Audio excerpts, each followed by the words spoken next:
Coming up, advocacy groups take action against the state legislation regarding anti-LGBTQ+ bills. Plus, the new Vaqueros Golf Center is unveiled to its athletes. Details ahead. And a Rio Grande Valley runner completes a 100-mile race successfully. Find out more in minutes. KVAQ-TV starts now.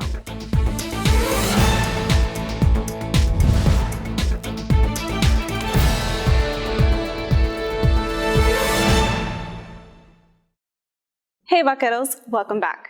This is the third spring edition of KVAQ-TV. I'm Julia Guerrero. Today is Monday, January 29th, and at the top of the newscast, 5 advocacy groups in Texas are voicing concerns to the United Nations in order to take action against pieces of the state's legislation considered harmful to the LGBTQ+ community. Reporter Tristan Cortez with the details. Over 140 anti-LGBTQ+ legislative proposals were identified by advocacy group Equality Texas in the 88th Texas legislative session last year, prompting the organization to take to the international stage in protest. In the letter addressed to the UN, 5 advocacy groups say bills previously entered into the Texas House of Representatives and Senate could negatively impact the LGBTQ+ community. Of the 141 proposed bills, 7 have become law in Texas, such as Senate Bill 14, which prohibits life-saving medical care for transgender children under the age of 18. Equality Texas Communications Director Jonathan Gooch says the organization has campaigned at the Capitol to protect human rights. People showing up and making their voices heard is making a difference. Unfortunately, the bills that did pass cause a lot of harm, so we have to deal with the consequences of that. I think it's important that our state lawmakers be held accountable for violations of international human rights law. Other bills mentioned include Senate Bill 17, which previously banned diversity, equity, and inclusion offices in college campuses.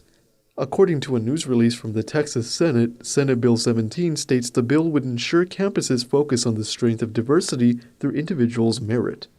Film production sophomore Amanda Quintanilla says she disagrees with the ban. Quintanilla, who identifies as a member of the LGBTQ+ community, hopes changes are made in Texas's lawmaking.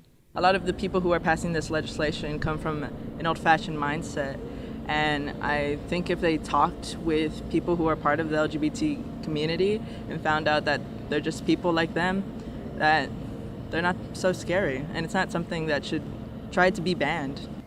Gooch says Equality Texas hopes the letter will encourage the UN to call on human rights groups to publicly denounce anti-LGBTQ+ laws in Texas. For KVAQ-TV in Edinburgh, Tristan Cortez. UTRGV Athletics held a ceremony for the grand opening of the men and women's golf team's first owned facility. Andrea, tell us more about this. UTRGV Athletics finishes the Vaqueros Golf Center, a nearly $3 million facility part of an $85 million project. The golf team's got its first look at the 4,200 square feet facility that has locker rooms, 2 hitting bays, a small study lounge, and coaches' offices. The Vaqueros Golf Center is located at the Champion Lakes Golf Course in McAllen, which is in partnership with the city. Head coach for men's team Houston Moore says the facility is showing how the athletics department is moving forward and adds his team will use detailed technology to its max potential. Those guys work really hard. I push them to be elite athletes, and we've been doing that from the trunk of our cars. So getting in here and having them get a locker room for the first time and a place to call home is really special. And like I said earlier, today's a transformative day for UTRGV men's golf. Head coach for the women's team, Brian Novoa, says the facility will create team unity and will lead to making the ultimate level of golf in UTRGV. Novoa adds he's already setting up 3 recruitment visits this February and March. It's a weight. It's a weight lifted off my back because now I actually have a tangible building to go, this is yours if you come here. This is the plan for the 4 years while you're here if you truly want to play professional golf.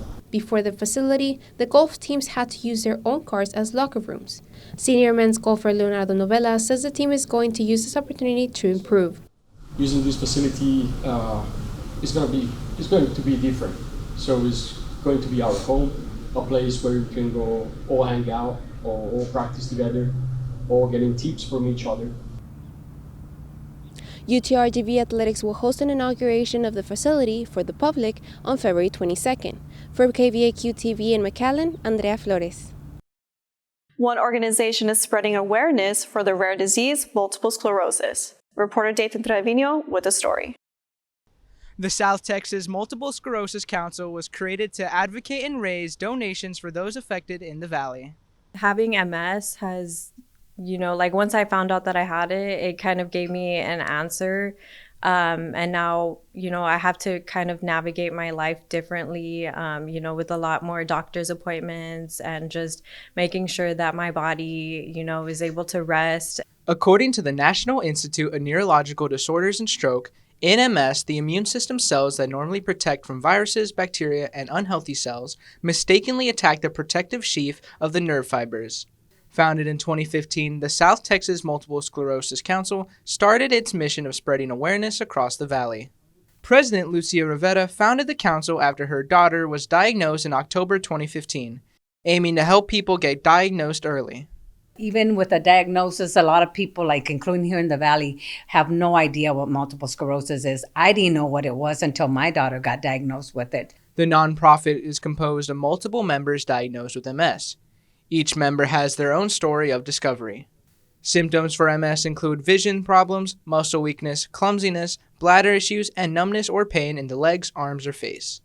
There is no cure for MS, but treatments are available to reduce severity. Member of South Texas Multiple Sclerosis Council, Shelby Wild, speaks on how the council has affected her life after diagnosis. Being able to have those resources and the people there, I'm always texting with the president and other members, and, it just makes me feel like I have a place. Every year for Multiple Sclerosis Awareness Month, the council hosts a 5K run.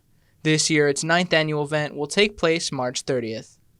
For more information about MS and to donate to the council, visit southtexasmscouncil.com. For KVAQ-TV in Edinburgh, Dathan Trevino. A Rio Grande Valley athlete successfully completed a 100-mile race. Monica Chavez with the details. On January 13, the Hawaiian ultra running team's Trail 100-mile endurance run took place in Honolulu, where Brownsville high-performance athlete qualified and performed successfully.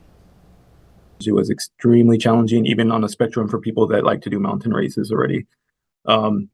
Almost 27,000 feet of elevation gain. I don't know if you know how much that is, but I always use the same description of going up the Empire State Building and down 20 times or more. Chief of the Cameron County Beach Patrol, Artur Hurtado, ran the 100-mile event in 30 hours, finishing overall in 20th place. He says the preparation for the race was specific and technical due to the difficulties such as elevation. I was doing a very long run on one day, and then I would do some kind of elevation training like stairs or hills or something to try to supplement the climbing, because most of the race was climbing and going down. Hurtado says he has always been in shape because of his job demands. Besides running, he lifts weights, swims, and practices yoga. He started running in 2019, competing in 2 marathons. But after experiencing the supportive culture of trail running during the 25K Bender race, he says fell in love with it. In the ultra world, it was kind of like somebody's hurt or needs something, you help them first, and then you continue. It's a really tight-knit community, especially because everybody's suffering together and they just want to see everybody succeed.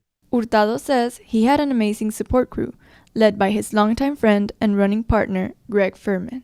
And I would help him change socks, change shoes, get some fluids, replacements, foods, figure out all he needs, any kind of medicine or bandages or whatever he needed. Hurtado just signed up for the Bryce Canyon Ultra 100-mile event set for May 18 through 19 in Utah. To follow Hurtado, visit youngmountain_art on Instagram. For KVAQ-TV in Brownsville, Monica Chavez. The women's basketball team has an opportunity to add some wins to its record with a pair of home games this week. I spoke to head coach Lane Lord after practice about the Vaqueros' rough start. Before its 75-55 loss against California Baptist last Thursday, the Vaqueros picked up back-to-back wins a few weeks ago after early season struggles. Head coach of the Vaqueros is Lane Lord. Associate head coach Kevin Hackeratt. Assistant coach E-Tech. After starting the season with an 11-game losing streak, the women's basketball team has now won 3 of its last 5 games. Head coach Lane Lord says lack of depth and injuries contributed to the rocky start of the season. Lord says players stepping up in their roles helps them continue to have a positive mindset as the season progresses. When you lose so many close games, it could go one or two ways, and they kept a positive attitude. They continued to work hard every day in practice, and now we're starting to see, some benefits from that. Freshman guard Jada Holloman says the team had a rough beginning, but continued being motivated and worked on defensive skills.